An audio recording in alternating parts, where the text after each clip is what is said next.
Thierry le regarda étonné. « Tu t'en vas déjà?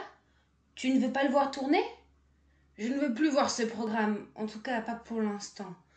En plus, ça doit être une daube. » Andreas s'était soulevé sur un coude, tapa l'épaule de Thierry. « Laisse-le tomber si ça ne l'intéresse pas. Allez, vas-y, fais voir. » Thierry tapa. Ultime. L'ordinateur cliqueta. Quelques lumières verdâtres clignotèrent sur le devant de l'unité centrale. L'écran s'éclaircit.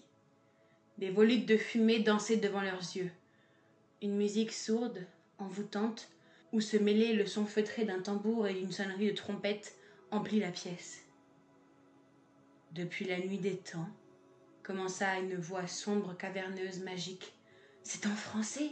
demanda Andreas. Eric et Thierry échangèrent un regard interloqué.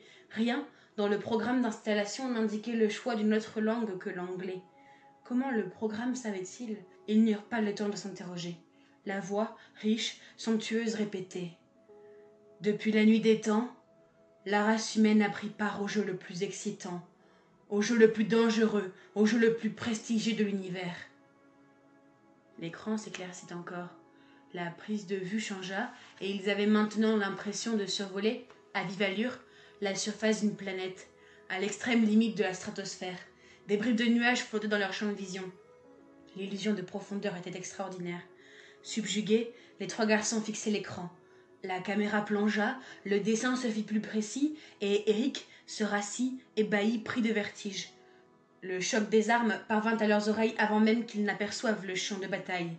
Le son métallique des glaives frappant les boucliers, le sifflement sourd des flèches atteignant leur cible. Un instant encore, ils étaient dans les nuages au-dessus d'une colline. Puis, au premier plan, un homme tomba, un soldat romain, jugé par son uniforme. Des flèches traversèrent l'écran, semblant jaillir droit vers eux. Andreas jura tant l'illusion était parfaite. La caméra glissait toujours, et ils étaient maintenant en plein cœur de la bataille. Une bataille acharnée, où pleuvaient les coups et les morts. La musique s'amplifia, et au bruit des épées se mêla celui des mousquets, puis le fracas des canons. La caméra filait toujours, et dans la fumée des explosions, dans le tumulte des cris de souffrance et de rage, ils devinaient maintenant d'autres hommes, d'autres ennemis, d'autres armées en lutte. Et si un croisé passait au fil de l'épée, un infidèle? Là, un soldat des guerres napoléoniennes tombait face contre terre, fracassé par un coup de fusil.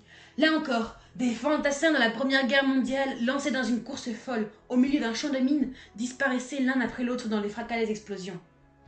Ce jeu ancien, reprit la voix, ce jeu fascinant est l'ultime jeu. Un jeu de conquête et de souffrance, un jeu de victoire et de mort. Êtes-vous assez courageux pour affronter l'expérience ultime? Le titre vint s'inscrire en lettres de feu sur fond noir. L'unité centrale cliqueta à nouveau. « D'enfer » lâcha Andreas. Il avait quitté sa position nonchalante, se tenait maintenant juste derrière Thierry, les yeux rivés sur l'écran. « Je ne comprends pas » murmura celui-ci en examinant la disquette du jeu d'un air inquiet. « Qu'est-ce que tu ne comprends pas » demanda Eric. « C'est une scène cinématique incroyable qui fait bien 4 minutes, avec du son, de la musique, des effets spéciaux.